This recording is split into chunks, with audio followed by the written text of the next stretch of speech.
NASCAR Wheel and Euro Series will return to Franciacorta in northern Italy for the third and fourth rounds of its championship on the 11th and 12th of May. Last year's encounter provided some fantastic racing, wheel-to-wheel action all the way through.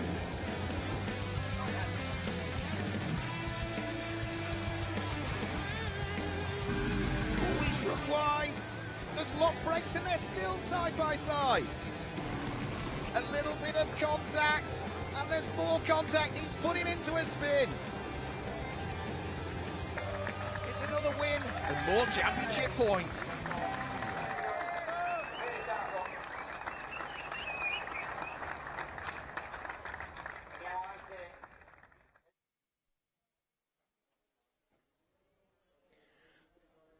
Welcome back to Autodromo Franciacorta for our second race of the weekend for the NASCAR Wheel and Euro Series. We had a rather exciting, albeit rather bruising race for some cars earlier on from the Elite 1 division. Well, it's the Elite 2 division that will be coming up very, very shortly around this 2.5 kilometre circuit. We've heard from so many drivers that it's a little bit tight, it's a little bit twisty around what are just some 12 turns in reality. It says 9 on the screen, but there are 12 turns if we count all of the small bends that aren't numbered on there around this road course. So if you look back at the 2018 winners, well, Felipe Rebello and Guillaume Dumoulin, neither of whom are in the entry list this weekend, were the winners back here just 12 months ago. A tight and a twisty road course. We're going to see the cars competing over 24 laps. So who better to show us around the circuit than one of the drivers? He might be new to this championship, but he's got plenty of experience behind the wheel. So let's dive on board with a lap with Sebastian Bleekemolen.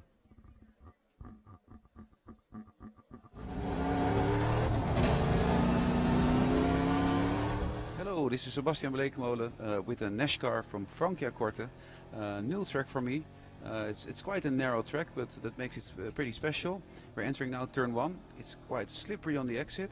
You need to hit the curves a bit. Then the second turn, second gear. Accelerate a bit. You see the sun, it's a bit difficult for your eyes, but if you hit the tires, you must be close to the tires, it's okay. This is one of the fastest corners, one of the most difficult, because the car is not straight when you start braking. As you can see, the curves are pretty high, so the car is a bit shaky when you hit the curves. And now you're entering a nice corner. It's a full throttle, and now you go back to second gear, the right-hander. And we only have 2 or 3 corners in front of us. This is a difficult one. If you miss the curbs, you miss approximately half a second, like the car in front of me is doing now. So I try to overtake him. I'm not sure if I'm gonna make it. Let's see. We had a braking problem in the morning, so probably I'm a little bit afraid to brake too late. So I'm not passing him. Well, this is the last corner, the left-hander. You need to be very precise to exit the corner as fast as possible, because we're entering the main straight and we have 1 lap of Franciacorta.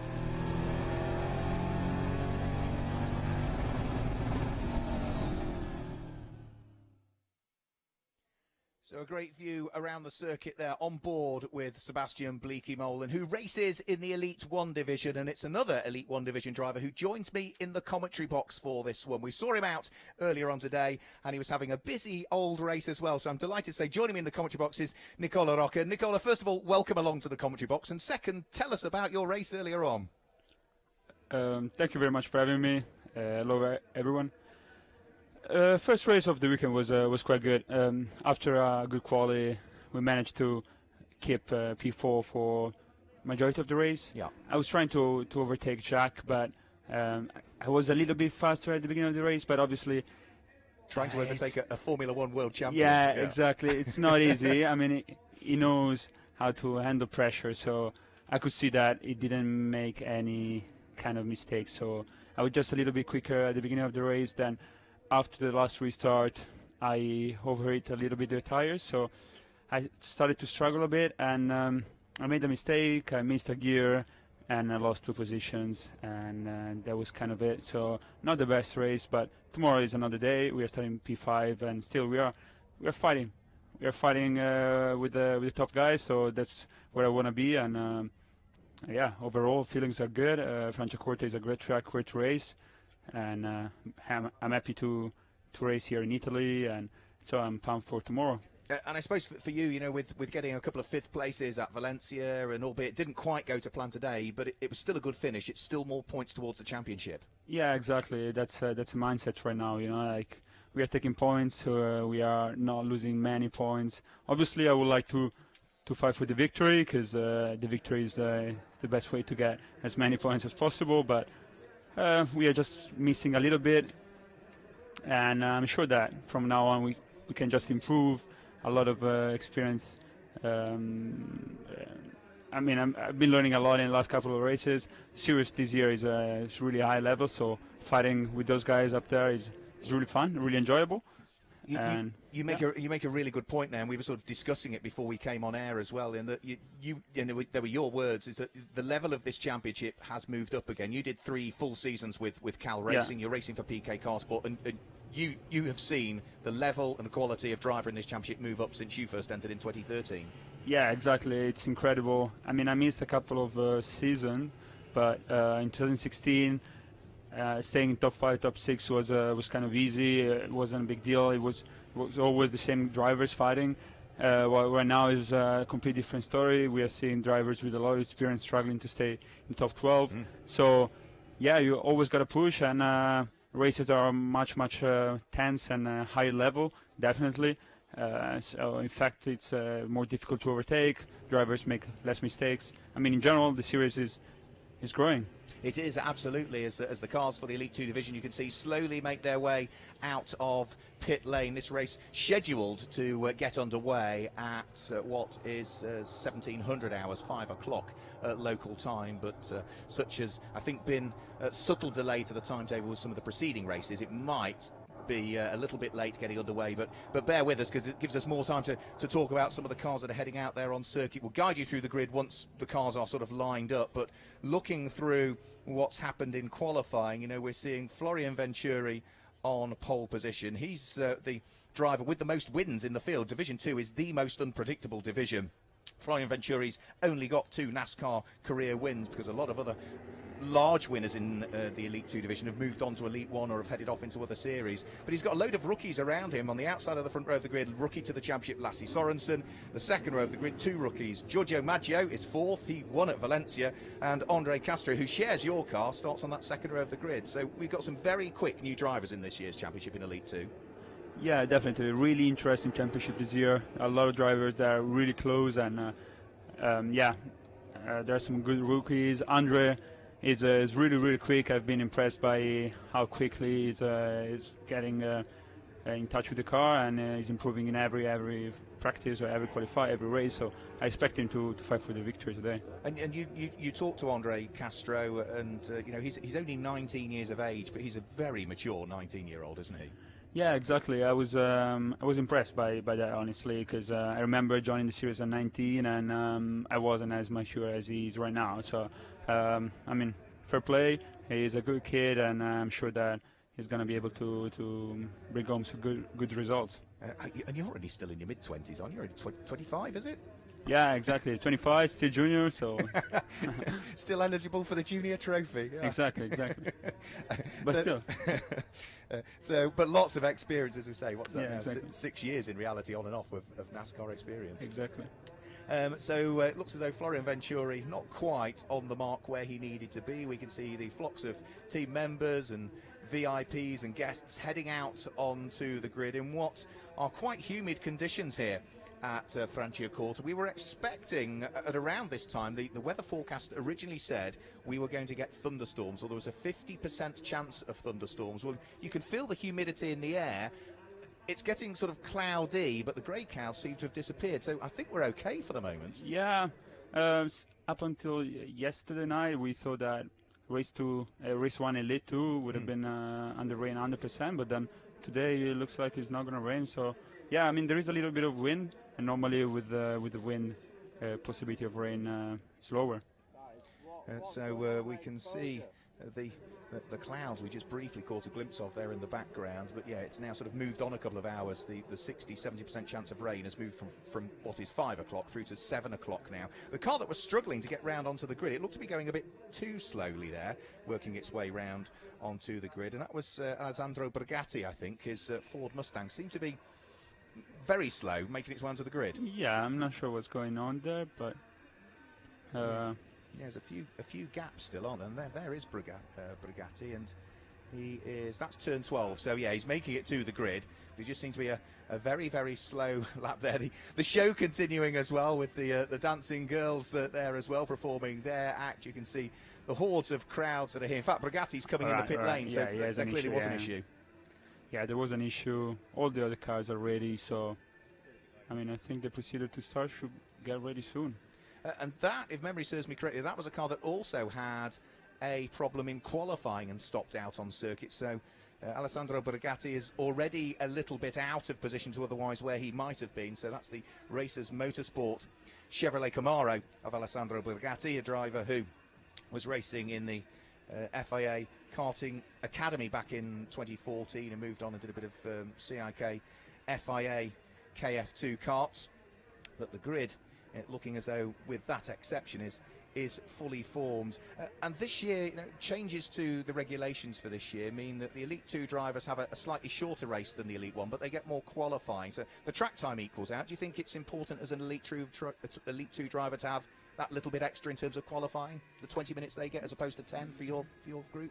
Yeah, I mean, definitely. It's not easy to take advantage of new tires as a new driver, as a new driver approaching the series. So having a little bit more time in quali, it's 100% helpful, and a little bit of a shorter race, it's also good because, I mean, keeping the pace for a lot of laps, 29 for us in Elite 1, is quite difficult, and there are a lot of unexperienced guys in Elite 2, so yeah, it makes sense, it makes definite sense, and qualifying might be a little bit too long, honestly, 20 minutes. In my team, for example, we don't use the full 20 minutes in Elite 2. Yeah, you get the quick lap in. Yeah, and exactly. It depends how confident you are that you're going to be in the top 12. It looks as though bonnet is up on Alessandro Brigatti's car, so that sits there in the pit lane at this stage. I suppose also in Elite 2 you've got more cars, and therefore by having a longer session you have more opportunity to try and get a clear lap.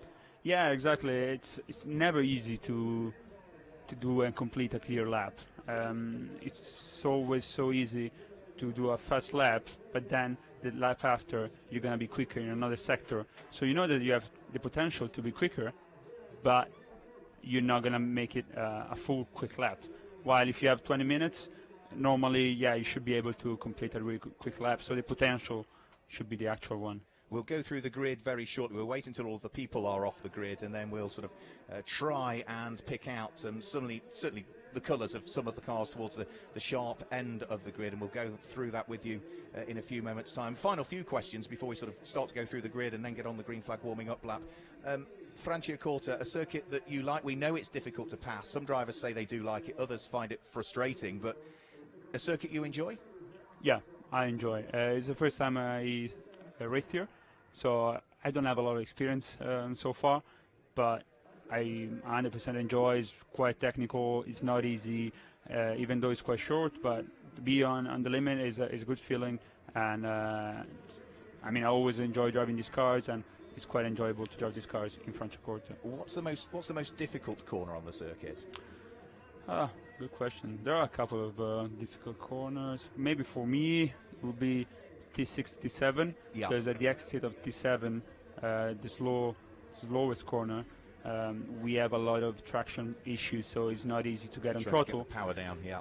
But on the other side, the entrance is not easy because you're coming from a chicane, so it's not like just braking and then you have problem on traction, but you have yeah, it's not easy corner. Okay, thank you for that. Yeah, so let's have a look at the grid then. Now that we've got rid of the masses that were gathered there. So if you can look towards the right-hand side of your screen, it looks sort of black and white, but it's got flashes of yellow to it, sitting on the right-hand side of your screen. That is number 32, which is Florian Venturi at the wheel of the Go Fast machine. And alongside him, that's it looks sort of light green from the tail end, but it's sort of white at the front, white with lighter green and green to it. Number 66, which is Lasse Sorensen for Deck Sweat Racing DF1. Row 2 of the grid, it's grey and black, and it's got day-glow yellow flashes to it. You can just see the number 24 down the side of it, which is the American driver Andre Castro for PK Carsport with the Chevy. And alongside, it's black, but you can see the red, the white, and the blue stripes of the Dutch flag down the centre of it, which is Giorgio Maggi, the Swiss driver who takes over the Hendricks Motorsport Ford Mustang. As off they head on their final formation lap. The third row of the grid, it's red with yellow flashes to it. That's the American driver Mike Snyder, who did great things at Valencia, but unfortunately didn't quite get the results that he wanted with, particularly in race number 1, an issue at the very, very final corner. And alongside him is a regular in this championship for a good number of years, but concentrating on Elite 2 this year. Probably not for the full year, but it's great to see him out either way. Number 11, which is for PK Carsport, again, the same team as you're within, Bert Longines. And then just to give you the next row of the grid, number 99, the German driver for Dexwek DF1 Racing, which is Justin Kuntz. And alongside is number 7, Martin Dubeck, who runs for Hendricks Motorsport. Martin, a busy guy around a physical circuit, doing both Elite 1 and Elite 2 this weekend. He's going to be feeling it at the end of the day, I would have thought. Yeah, definitely. I mean, at the end of the Elite 1 race, I was struggling for the heat as well, because these cars get really, really hot, and doing something like 30 laps, it's quite physically tough. So doing 2 races, one day, 4 in one weekend, quite tough. Quite tough, and you need to make sure that you keep hydrated, take the recovery drinks as well that he'll be doing, as well as maybe having the massage to make sure the muscles are ready to go. Yeah, exactly. These are all things that you gotta take in consideration before the race. Drink a lot. You don't want to be missing liquids. Try the race. Eat well. One thing I did notice, and I thought it was maybe an issue with the car in race 1, but the number 90 car, which is in the hands of Scott Jeffs, sits there on what is the 5th row of the grid, huge amounts of positive camber being run on the front of that car. Looks more than any other car to me. Yeah, interesting choice. Yeah, it just looks as though that's running a lot more camber, isn't it? Yeah, interesting one. You spotted it, actually. Yeah. I spotted it in race 1 when Alex Sedgwick was driving it and thought it might have been suspension issue, but no, it's clearly the amount of camber that they're running. So the cars are heading up towards turn number 11. They'll flick their way round towards turn number 12 very, very shortly, and we are about to get the race underway. So this is round 3 of the 2019 NASCAR Whelen Euro Series Elite 2 division. Buckle up, everybody. We go green here at Franciacorta. It is a good start from Florian Venturi from pole position. It looks as though Lasse Sorensen is going to get outdone on the outside line. So sneaking through goes Andre Castro, but Lasse Sorensen will hang on to 3rd place. It's Giorgio Maggi who sits there in 4th place. And as they now turn their way out of the corner, contact Martin Dubeck gets spun around. Others have to take to the gravel and the grass in avoidance. But the number 7 Hendricks Motorsport car, the Ford Mustang, facing the wrong way. He gets going. Nobody else involved because they all scattered. But thankfully, it looks as though the incident was averted there. Well, no. Well, as soon as we say that, no. It looks as though Thomas Krasnes is off the circuit, the Greek-born driver, but we've seen a chunk of him racing in the UK in the Junior Saloon Car Championship over previous years. But now, were his back wheels in the gravel, or did he get away with that? I couldn't Safety quite car, spot. maybe. We'll wait and see. We shall wait and see. Either way, it looks as though the race still continuing for the moment. That's number 90, Scott Jeffs. That's the car that's running that significant amount of camber. And contact further back as Max Lancer, I think, gets spun around. So he gets tagged into a spin at turn number 10 and is sitting off the circuit at this stage, but has not been able to get going. Florian Venturi leads heading over the start-finish line, and it's your car, Andre Castro, that's in 2nd. Yeah, really good stuff from Andre. As always, positively impressed by him. Was 3rd, clean start. 2nd now, running fine.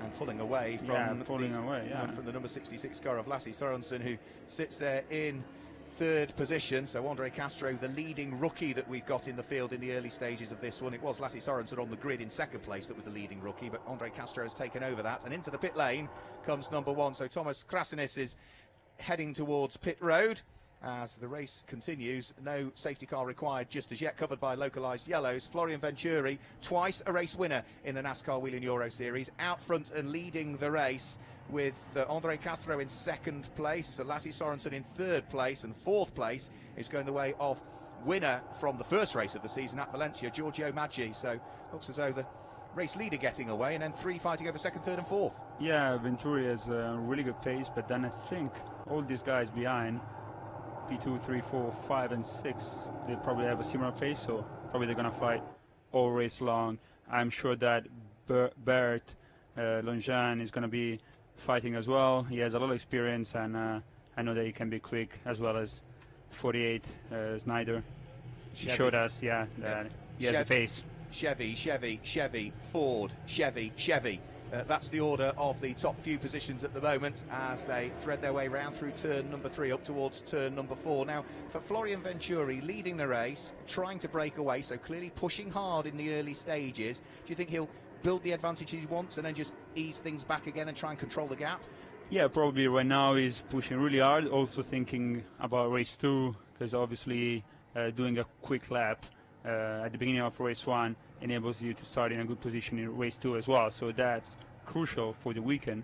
So right now he's pushing as in qualified to be starting on pole tomorrow as well as all the other drivers, because now tires are quite fresh from Quell. Yeah, that's it. Get the quick lap in nice and early, and then go from there. It gets a little bit tight further back. That was, I think, Advait Dioda who ran a little bit wide, but just avoided making contact with the tyres there. Side by side up towards us now is Freddie Hemburg, the Scandinavian, as looks as though Advait Dioda is looking to try and recover the lost ground made, but through has gone the number 99 car, and that is Justin Kuntz.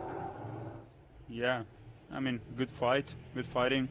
They left space. That's how it's supposed to be.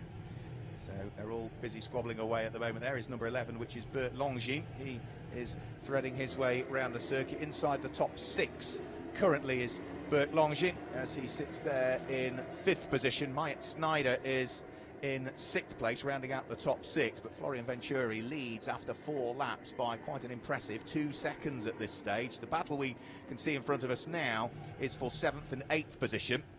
And as we now look further back down the order, there is the recovering number 41, Max Lancer, who is now bottled up behind Ariana Casoli, who will be leading the Lady Trophy at this stage, and number 78, which is Jerry Zavert, who is 3 times back-to-back winner of the Legend Trophy. The Legend Trophy is for drivers 40 years and over who come into the Elite 2 Championship, and he's squabbling away with Ariana Casoli, who is not just eligible for the Lady Trophy, she's also eligible for the Legend Trophy as well. They're side by side, and it looks as though, the Belgian goes through and ahead of the Italian lady. So a shuffle in the order there for what is 23rd and 24th positions.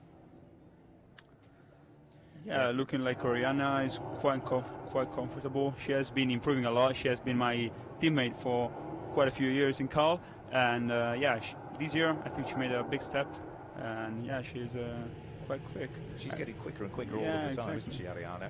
Best laps, Venturi is first, 39, but Andre 41, set to start second tomorrow. She's looking good. Yeah, so you've got to push while you've got the tyres underneath you. Number 46 is Sean Hollenby, one of the British drivers who has now managed to catch up with the number 2 car of Jesse Vartiranen. Jesse Vartiranen, the Finn, being run by Alex Caffey Racing this weekend. That's the car that Kenko Miura drives in the Elite 1 division. Round through turn number 6, up towards the difficult turn number 7.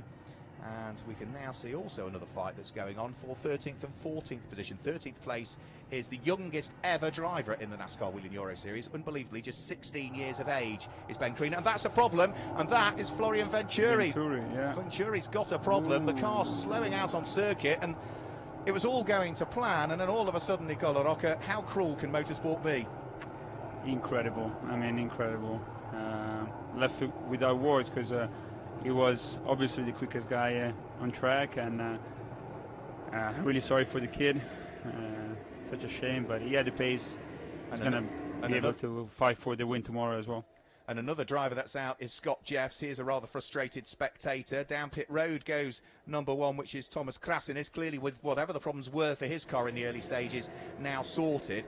Now, whilst that's huge disappointment for Florian Venturi, mixed emotions for you, because it now means that your car, in the hands of Andre Castro, picks up the lead. Yeah, stoked for Andre. P1 now, we have seen him leading already in Valencia. And I mean, the last time he was leading, they didn't end too well. But I'm sure that now he has more experience. I mean, he doesn't have the 48 behind him as well. So things are looking good. No, Lasse Sorensen, though, is pushing him hard at this stage, and it looks as though the number 66 deck swept machine has begun to close in ever more. Is there an opportunity for the 22-year-old Dane to take up the lead of the race? Lasse Sorensen previously was a champion in the French Formula 4 Championship back in 2014, but he's a rookie in the NASCAR Wheeling Euro Series, hunting down another rookie, the American that leads. So it's the American from the Dane, it's a Swiss there in third place, Giorgio Maggi. The leading Belgium is Bert Longines in fourth place, another American, Mike Snyder's there in fifth position. It's a Swede, Freddie Hemberg, who's there in sixth, a German in seventh, an Indian in eighth, an Israeli in ninth, and the leading Italians in 10th place. How's that for variety? And we did say at the very beginning, Elite 2 is the most unpredictable division, and it's proving to be the case again. Yeah, exactly. I mean, it's incredible what happened to Venturi, but now the race is closer, so better racing for us, because these three guys are on the same similar pace, so they're probably going to fight until the end of the race. So they are fighting till the end of the race. They go past the yellow flag zone where poor old Florian Venturi's Chevrolet is being pushed out of harm's way by our Italian marshals, as the leading pair now head uphill into what is an uphill braking area for turn number 11. It starts to head back downhill though as you turn in towards turn number 12. The gap first to second was just under 0.4 of a second as they came over the start finish line last time through. They go through this time, and it looks to the naked eye as though the gap has come out a little bit. It has. It's come out by another tenth of a second. So Andre Castro pushing hard, pulling away from Lasse Sorensen in second place. Giorgio Maggi in third place. Then it's Bert Longines ahead of that number 48 car in the hands of Myatt Snyder, who completes the top five at this stage, but the leading two still close to each other, and now we can start to see the cars beginning to move around a little bit more. Yeah, exactly. I just noticed from Andre that he started to slide a little bit more. Same year. Yeah, I mean, if there are no safety cars, we know that it's not going to be easy to manage the tires until the end of the race, and we know that tires are going to be a factor in this race, so it's going to be interesting. I mean, it's not going to be an easy plain race for the top guys. No, not at all. It looks as though again closing up on the brakes there, looking to try and gain the advantage is Lasse Sorensen. He couldn't quite get right up onto terms though with Andre Castro, who's driving beautifully well, and now that they are starting to squabble for the lead a little bit more, don't rule out the fact that race one winner at Valencia, Giorgio Maggi, might be able to close in a little bit more as well, so you can see him ever closing. Maggi's lap time last time through was a 1:14.6, so he was still a little bit slower than Lasse Sorensen, but Lasse Sorensen brought the gap down first to second, back by a tenth of a second, so from 0.5 it's back down to 0.4 where it was a lap prior, as they thread their way out of turn number 2 up towards turn number 3 at this stage. Leading the race overall is the PK Carsport Chevrolet of the American, and of course leading the rookie trophy at this stage, Andre Castro, but Lasse Sorensen looks very good, doesn't he? Particularly around through turn 6, turn 7, he seems to close up a bit. Yeah, it looks like in T1, the first sector, our car, number 24 of Andre, is performing really well, but then he loses a little bit on the slowest corners and in the last part of the track. So I think there is a little bit of a difference in the setups between the cars, and yeah, it's going to be an interesting one. But we know that it's not too easy to overtake, so Andre has to keep strong, and it's going to be a good battle. Now only 2/10 between the two. Yeah, all you need is a little snatch brake or a missed gear, and it's a glimmer of hope to the driver behind. The one thing they will probably try and do is try and work out where they might have the advantage and see whether they can utilise it. Nice and neat and tidy by both of them out of turn number 12 over the start finish line. This is lap number 10 that they are now on, up towards the braking area for turn number 1, and all of the time Giorgio Maggi has got a fantastic view of what's going on, and he was the quicker of the top 3 that time through, so the gap first to third comes down by almost a quarter of a second. The top 3 covered by exactly 1.5 seconds as they went over the start finish line. Yeah, I mean the race is on between these 3 guys. It looks like now Andre picked up a little bit more of a gap, and believe me, whenever you see a little bit of a gap and you're up front, it gives you a lot of confidence, and maybe you look a little bit less at the mirrors and you push more. And it's a genuine question I don't know the answer to. If you're in the position of Andre Castro, is your spotter telling you the obvious push at this stage? I'm not 100% sure what the spotter is saying right now. It could be saying like keep focus, keep it strong, you're looking good, or maybe just nothing, because Andrew right now is really focused, and yeah, I mean, he doesn't need anyone to tell him what to do. I mean, he's leading the race. Absolutely. There we see a good little battle going on, which is Nicholas Risitano. He was another race winner in Valencia at the wheel of the Racers Motorsport car, doing battle with the sister car from the team, Vittorio Garelli, who joined me in the commentary box for the race earlier on, looking to get up the inside and squeezes his way through, and understandably so. Nicholas Risitano did put up a great deal of fight there on the basis of it's a sister car coming through, so teammate in reality. So place change there. Vittorio Garelli now moves up into 11th place, Risitano down into 12th position, and now Risitano has set his sights about the next of the cars ahead, which is Claudio Capelli, who is now, by the look of things, losing out. Was that Claudio Capelli or was that Navarre Taylor? Because it's two very similar liveried cars. Well, there is Garelli. No, it is Navarre Taylor who's lost the place to Claudio Capelli on the same lap, so there has been a shuffle in the order. The number 12 Solaris Motorsport car in the hands of Navarre Taylor, who's going to join me in the commentary box tomorrow, now under enormous pressure from Vittorio Garelli, who is pushing hard and is already showing a bit of damage to the front of the car, isn't he? Yeah, but his car is looking good. Probably lost a couple of positions at the start, because we would expect Vittorio to be higher up front in the field, but now he's coming back. He's a good driver. I mean, I would say that he's the most talented driver and the quickest Italian driver on the Elite 2 field, so I'm sure he wants to do well, and he's doing well. He's recovering. He's pushing hard. I would imagine Vittorio Garelli was probably delayed by the spin for Martin Dubek, because Dubek was 2 rows ahead of him on the grid, so it's probably that spin early on. But he's pushing hard at this stage, the former Auto GP champion, who we saw also racing in GP3 and ultimately up towards the GP2. The front bodywork flapping away though, and that might give him an issue. Yeah, I think he's touching the tyre.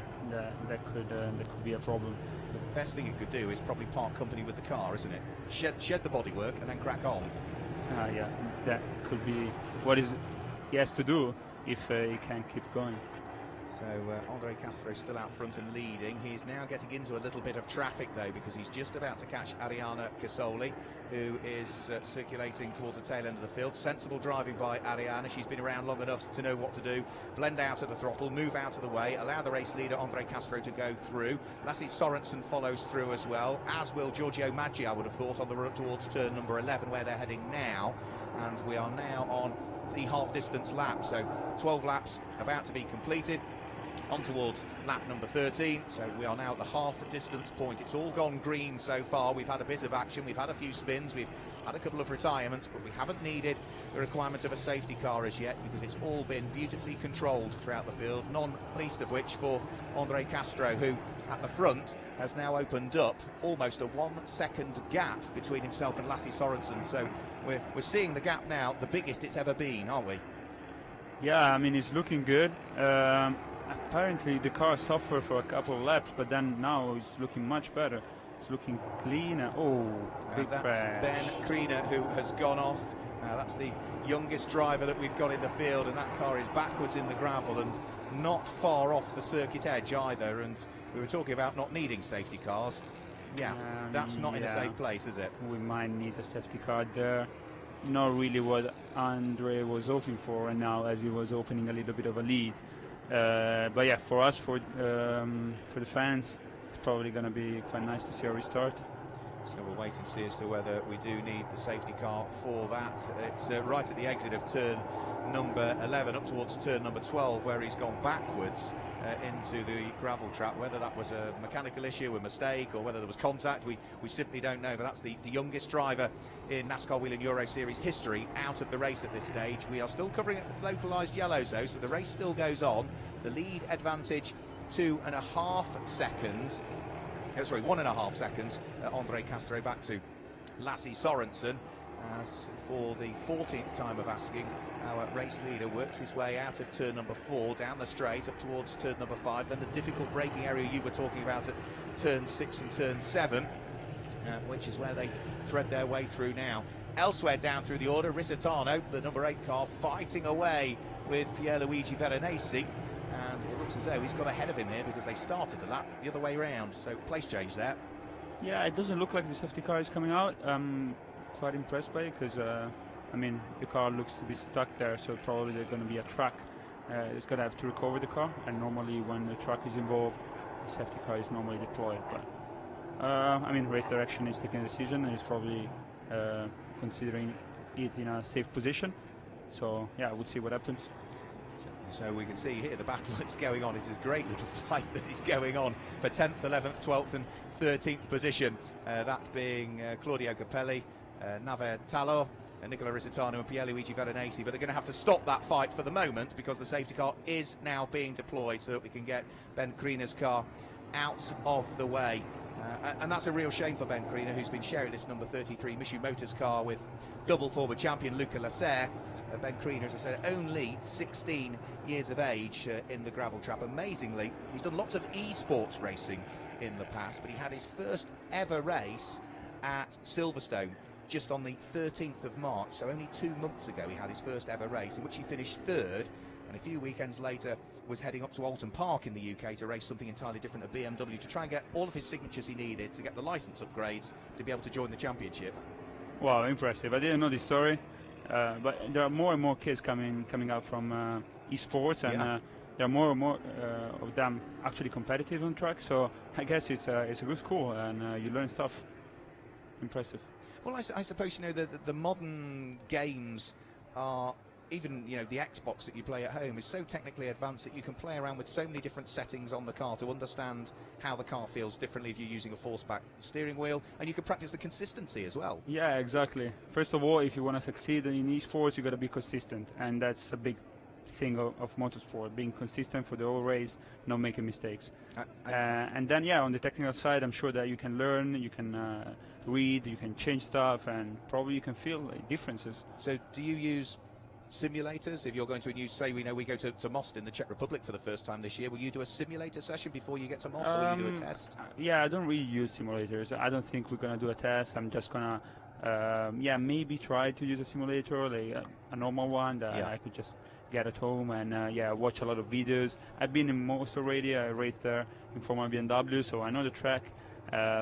So yeah, I think it's going to be the same situation for everyone. Not a lot of people are going to be knowing the track. I was having this very question with somebody earlier on as to how many drivers we've got in the field this weekend, Sarah, in the championship this weekend, as Ben Creanor clambers out of the stricken number 33 car, will have previously raced at Most, and we thought not many, but you're one of them at least. So yeah, I have good memories actually. My first racing car podium was in Most back in, I don't know, 2010, 16 years old, first Formula year for me, and so I have some good memories from there.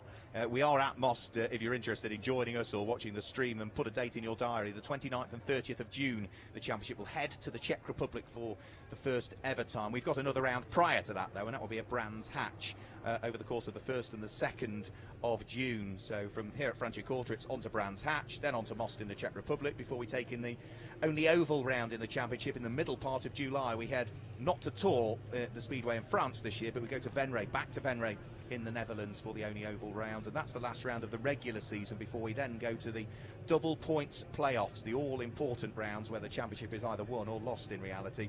21st and 22nd of September back to Hockenheim for the semi-finals, and then on to Zolder for the traditional finals on the 5th and the 6th of October. So it looks as though Arianna Casoli, I just saw get the wave by there. I think she was just going back ahead of the pace car. There might be a little bit of reordering that just needs doing to the field, but this is the period of time where even as a driver you might be behind safety car, you might not be racing, but there's still a chunk of work to do, isn't there, under safety car? Yeah, I mean, you got to be sure that the temperatures of the car they stay high, so you want to keep on warming the tires. I mean, at this point of the race, 16 laps out of 24, tires are really, really hot already, and brakes are really, really hot. So at this point, probably all the top guys are trying to cool down a little bit the car, so not waving too much, knowing that they're going to have to wait for a couple of laps before the car is going to get. And I suppose even more so, if you've been in a train of cars and you're not getting the airflow through as well, it gives you the chance to under safety car conditions, get out into some free-flowing air. Yeah, exactly. You got to think of all these different things when you are behind the safety car. You got to be sure that you're doing whatever is important for your car. And so, yeah, it's not a boring moment where you just sit there behind you. Still got many fans that are lining the rooftops here at Franciacorta.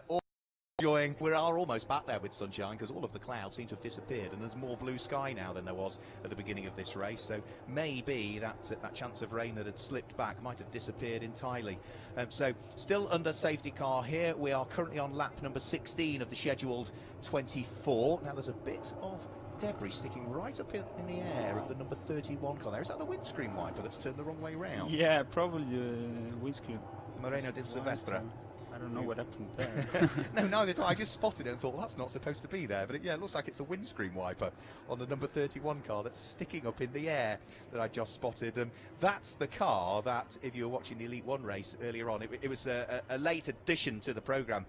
Moreno di Silvestre sharing that car with Mauro Trioni, because I think I said early on they've got the whole rest of the weekend to rebuild the car. But no, they haven't. They have got it rebuilt for what was very small amount of damage. It's the windscreen wiper, isn't it? It's the good job the rain isn't here, isn't it, after all of that? Who knows what happened there? But yeah, it's quite incredible that after the big crash, I haven't seen this track. It went over very slowly. Yeah. Ah, right. I haven't seen the incident, but still, I was quite shocked when I see the crash. Yeah, we grabbed a quick interview with Mauro Trioni, which I think the interview will be going out in unwritten social media. We may well publish the video as well. The safety car will be in at the end of this lap, but Mauro said, it was just one of those chain reaction things. He wasn't apportioning any blame at all, but I think it was, one driver got in the back of another driver. That caused damage to the other driver's car, and as Mauro went past, wheel-to-wheel contact with an exposed wheel, pitched him over into a roll, and he was fine. The car was okay, and it's great to see it out there in the hands of, for this race, Moreno di Silvestre. Yeah, I mean, as long as everyone is fine and the cars are fine, it's all good. And by the way, Mauro Trioni will be joining me in the commentary box for the Elite 2 race tomorrow as well. So we'll have Nave Talla for the Elite 1 race and Mauro Trioni for the Elite 2 race. So lights are now out on the safety car, which means that Andre Castro has got it all to do again very, very shortly. Once they come out of turn number 10, they will get themselves into side-by-side order. So for the likes of second in the race, Lassie Sorensen, fourth in the race, Bert Longines, sixth in the race, Freddie Hemberg, eighth in the race, Advait Dioda, and 10th in the race, Claudio Capelli. They have got the outside line, not just through turn number 1 or turn number 2, but also turn number 3 as well. It's not an easy restart if you're in an even position, is it?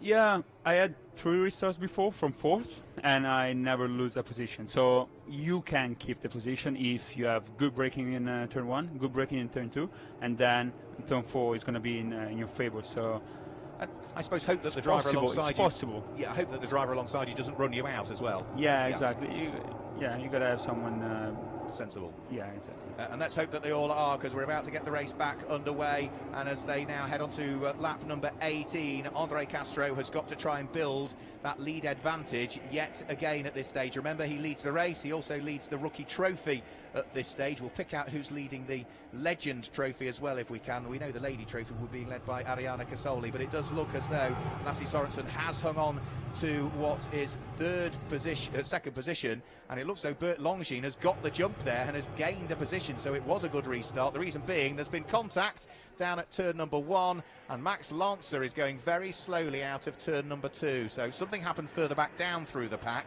No such worries at the front though, as Myatt Snyder now looks to try and squeeze his way through past Giorgio Maggi, and is not going to give up, is Giorgio Maggi, but almost there. The number 48 race engineering car in the hands of the American squeezed his way through it ahead of the Swiss driver, but Maggi just seemed very slow, didn't he, coming up towards turn number 6? Yeah, Maggi didn't have a great restart, while Longines a really good one, and now it seems like he's struggling a little bit to find the rhythm back, but yeah, let's see what happens. So already the front 2 now breaking away yet again. Bert Longines up in 3rd place, so it's a PK Car Sport 1-3 at this stage. Vittorio Garelli as late as he can on the brakes with a fantastic move up the inside of Claudio Capelli. Whoa. Contact as they came out of turn 11 and up to turn number 12, but that was a very, very good first restart lap for Garelli, which means that he is now going to be up into 8th position at this stage, so he may well have started down in 12th and even lost ground from that as well with problems, but he's carved his way back up through the field. Yeah, impressive drive from Vittorio. He's coming back strong. I'm sure that he's going to get some other positions now. Yeah, well, remember, Vittorio Gorelli was on the podium in both of the races we had in Valencia. He was second and in third place. Number 48, Myatt Snyder, has stopped his attack on Giorgio Maggi. Instead, the number 50 Hendricks Motorsport Ford Mustang is no longer defending, now attacking Bert Longines at the wheel of the number 11 car. They flick their way around towards what will be turn number 9 and up towards turn number 10. There is the number 50 car of Giorgio Maggi looking to attack the second of the two PK Car Sport cars that we've got in the field that lies directly ahead of him. But in the meantime, it looks as though out front the American Andre Castro and the Danish driver Lasse Sorensen are getting away, whilst the battle for third and fourth is on through the right-hander at turn number 11 up towards turn number 12. Bert Longines has got loads and loads and loads of experience. He might be 53 years of age, he's still as quick as ever, but he finished 6th in the Elite 1 Championship back in 2014, and he needs all of that experience. He's got all the youngsters queuing up behind him. Yeah, it's great to see someone as experienced as Bert fighting with all these young kids, and he's still quicker than them, so great showing from Bert. Bert would be the first to tell you that he's quicker than them as well, would Bert. Exactly.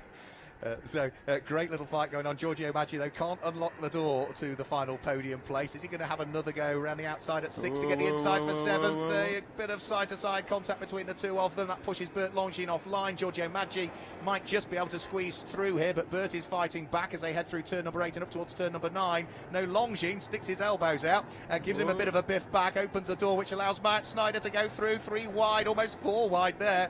And it is going to be, as they head up towards turn number 10, the American Myatt Snyder that grabs the opportunity, gains 2 places there, snuck through and ahead of Giorgio Maggi, got through and ahead of Bert Longines. So that will now be Snyder up into 3rd place, Giorgio Maggi in 4th place, and 5th position, that is going to be the number 99 car, Justin Kuntz, I think, that's there in 5th place. Bert Longines slipping down to 6th and in the gravel, going no further in this race. Looks as though it's the number 42 car of Claudio Capelli. So his car hopefully out of the way, because we're now on to lap number 21. But that was a good little fight going on.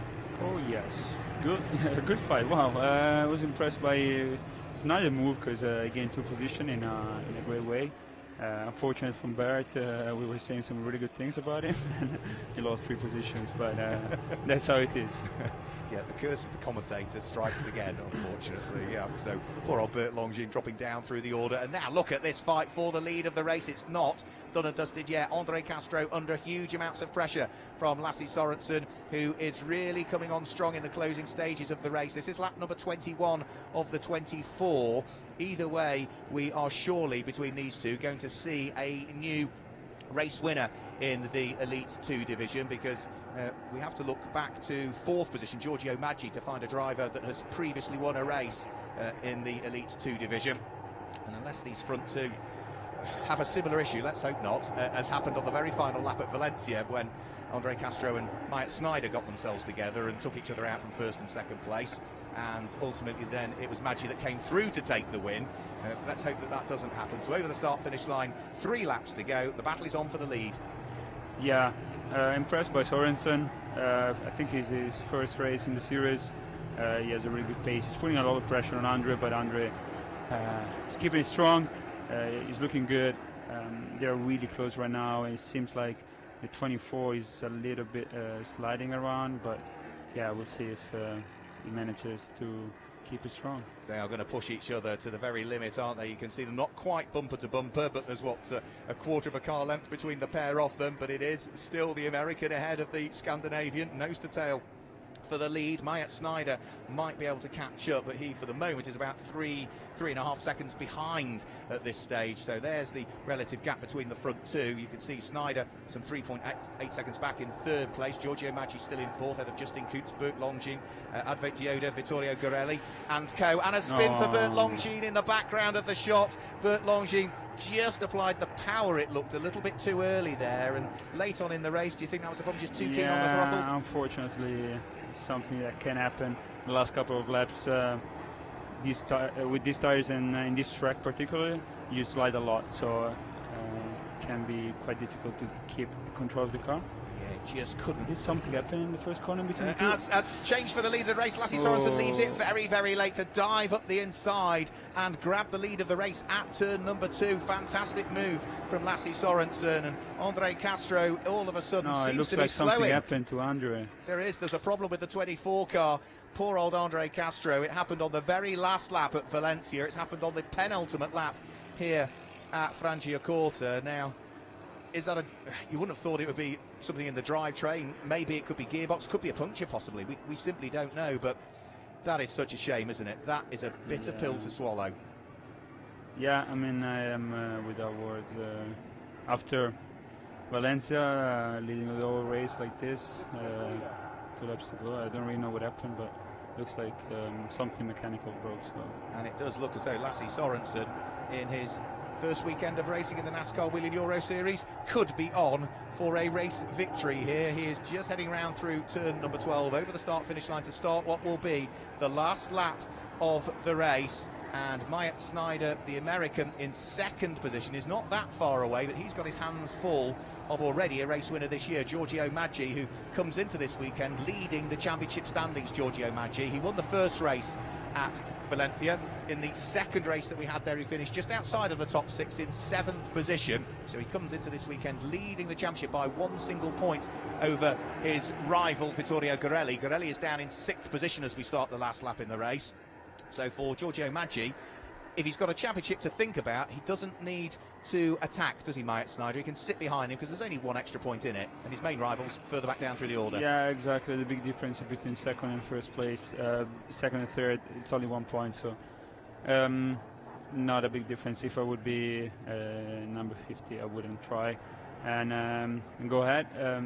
But yeah, I'm just gutted for the PK guys, and I mean, they work so hard, I know, and I know that they are one of the best teams out there, and not meant to be. We were hoping you'd be going to celebrate with the team. You might be going to give them all a hug, Nicola Rock. If you need to disappear, feel free to do so. So Lasse Sorensen is going to come through and claim the win. His first race, his first win, and for Dexwet DF1 Racing, they will be back in victory lane. Lasse Sorensen claims the win for the Dexwet Racing team, the number 66 car grabbing the victory with just a lap and a bit to go, his Chevrolet. Second is number 48, Myatt Snyder, and third is Giorgio Maggi. The battle's further down through the order. Jerry de Wert and Mirko Schultes fighting away for the lead of what will be, I think, the Legends Trophy. One thing we ought to say is a huge amount of thanks to Nicola Rocca for joining us in the commentary box. It was a pleasure, thank you. Thanks for joining us, and all of the best in your race tomorrow. There we go, Nicola Rocca, who will go and, well, what we were hoping were celebrations with the team will be commiserations, but thank you, Nicola Rocca, for joining us. We wish him all of the very best for the rest of the weekend at his home NASCAR Grand Prix. But for Lasse Sorensen, what a start to the weekend for him, for Dexwet, for DF1 Racing. It's great to see them back in victory lane. Myatt Snyder, who had good pace at Valencia, the number 48 Racing Engineering car in the hands of the American, coming through and finishing in second position. He sort of had a very poor finish as a result of the last lap incident at Valencia and finished 6th in the second race, but he came into this weekend 24th in the point standings. That will put that Ford Mustang right back up through the championship order. And Giorgio Maggi, the championship leader coming into this weekend, completes our podium.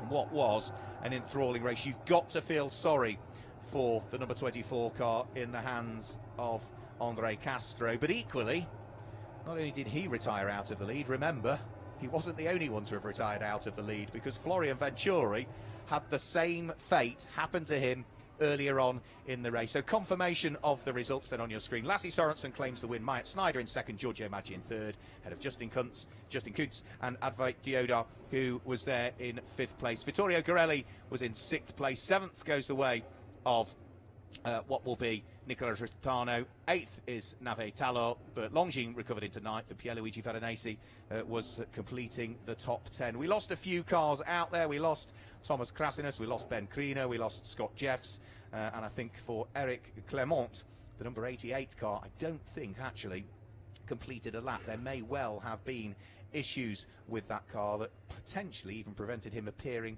on the grid.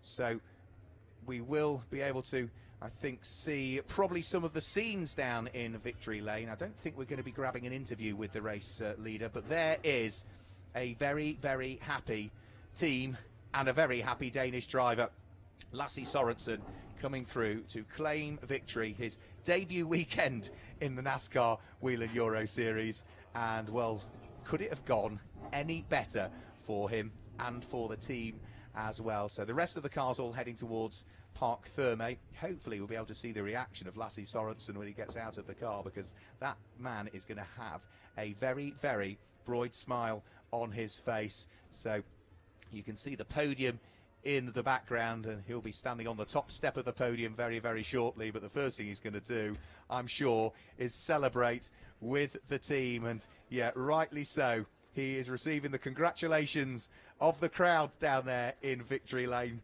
Taps the roof of the number 66 car, and yeah, you can see exactly what that means to Dexwek DF1, who, remember, had a tough old weekend at Valencia, where Ellen Law in Elite 1 got into the barriers in a very, very big way for her. Christophe Bouchou didn't really have the weekend he wanted, neither did Justin Kuntz, but for Lasse Sorensen, he's put it all right, has Lasse, and that will be a great thing for the team, as they will, I'm sure, celebrate tonight, but they can't celebrate too much. They'll have to put the champagne on ice as such and get tomorrow out of the way, see what tomorrow brings. Hopefully more good luck for them, and more good luck for that man as well, who had to work hard for that one. Was, I suppose, given a little bit of luck along the way, but as we discussed with Nicola Rocca, you need a bit of luck in motorsport occasionally, and the luck went his way today. It didn't go the way of Florian Venturi, who retired out of the lead. It didn't go the way of Andre Castro, who also very sadly had to retire out of the lead of the race. So all of the rest of the cars are now there safely in Park Ferme. That, I suppose, wraps up our racing for today here at Franciacorta. We are going to again grab some interviews and some reaction and post those interviews on social media. On Twitter they will definitely be going out on. A few small technical issues mean that they're probably not able to go out on Facebook as yet, but we will get them out there over the course of the next 24 hours or so, with the technical issues hopefully sorted. But you will see the reaction from Lasse Sorensen and co on Twitter. And don't forget that whilst we've got racing done and dusted today here at Autodromo Franciacorta, we've got more racing coming up tomorrow as well. First out tomorrow, it will be the cars that have just completed their race today. The Elite 2 drivers are back out. At 10:45 we go live with the stream. The race is scheduled to get underway at 11 o'clock tomorrow morning, so join us at 10:45 if you want. If not, then we'll see you at 11 o'clock when we go green. That is Central European summertime, of course. If you're watching in the States, again, thank you for joining us, but you will need to be up very early tomorrow morning to catch this first Elite 2 race of the day, and that is at 4:45 in the morning. We go live Eastern time on the stream. The Elite 1 race takes place tomorrow afternoon here at what will be 2:30. The race goes green, but the stream will go live 15 minutes before that at 2:15 in the afternoon. And if you're watching over in America and maybe it's a bit too early to join us for the Elite 2 race, do tune in please for the Elite 1 race, because that is scheduled to go live and go green at 8:30 in the morning. The stream will be on and ready for you to enjoy at 8:15 a.m. Eastern time. So that's it for everything today at Autodromo Franciacorta. Thank you to Nicola Rocca for joining us in the commentary box. We've got more to look forward to tomorrow. So from Nicola Rocca and myself, Mark Querrell, have a good evening, and we'll see you tomorrow here at Franciacorta. Good morning and welcome to Autodromo di Franciacorta. For round 6 of the 2000. Welcome to Circuit Zolder for the final round. The lights go out, the green flag flies.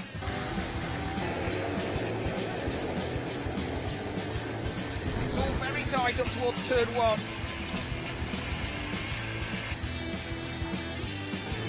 Oh, it's close and there's contact. They're side by side.